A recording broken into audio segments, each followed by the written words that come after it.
ഓച്ചിറ ഗ്രാമപഞ്ചായത്ത് 51 നമ്പർ അംഗൻവാടിയിൽ പ്രവേശനോത്സവം നടത്തി. കുട്ടികളുടെ യാത്രയപ്പവും നടന്നു. ഓച്ചിറ ഗ്രാമപഞ്ചായത്ത് 1-ാം വാർഡിലെ 51 നമ്പർ അംഗൻവാടിയിലാണ് പ്രവേശനോത്സവം നടന്നത്. പൂർവ്വ വിദ്യാർത്ഥികളുടെ യാത്രയപ്പവും നടന്നു. ഗ്രാമപഞ്ചായത്ത് പ്രസിഡന്റ് എൻ കൃഷ്ണകുമാർ ഉദ്ഘാടനം ചെയ്തു.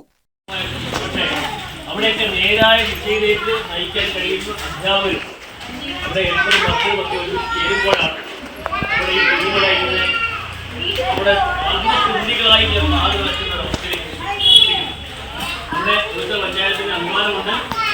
നല്ല രീതിയിൽ ഒരു അംഗൻവാടികൾ നടത്തിക്കൊണ്ടു പോകുന്ന ഒരു ടീച്ചറും അതുപോലെ ഹെൽപ്പറുമാണ് ഇവിടെ ഉള്ളത്. നമുക്ക് ഇങ്ങനെയുള്ളവരെയാണ് നമുക്ക് ആവശ്യം. അവരുടെയൊക്കെ സഹായത്തോടുകൂടി തന്നെ ഇനിയും നമ്മുടെ കുഞ്ഞുങ്ങൾ, ഇന്ന് ഇവിടുന്ന് പോകുന്ന കുഞ്ഞുങ്ങളും ഇവിടെ വരുന്ന കുഞ്ഞുങ്ങളുമൊക്കെ നാളെ ഇവരുടെ പേരിൽ നമ്മൾ അറിയപ്പെടുന്ന ഒരു കാലഘട്ടം ഉണ്ടാകട്ടെ എന്ന് കരുതി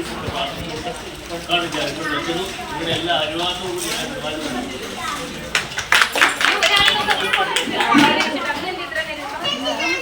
മുബീന നാസിം അധ്യക്ഷത വഹിച്ചു. അധ്യാപിക ഷീജ സ്വാഗതം പറഞ്ഞു. പഞ്ചായത്ത് അംഗങ്ങളായ സെവന്തികുമാരി, ലീന പ്രവീൺ, ALM SC അംഗം ഷാജിലാൽ തുടങ്ങിയവർ പങ്കെടുത്തു. News bureau, Ochira.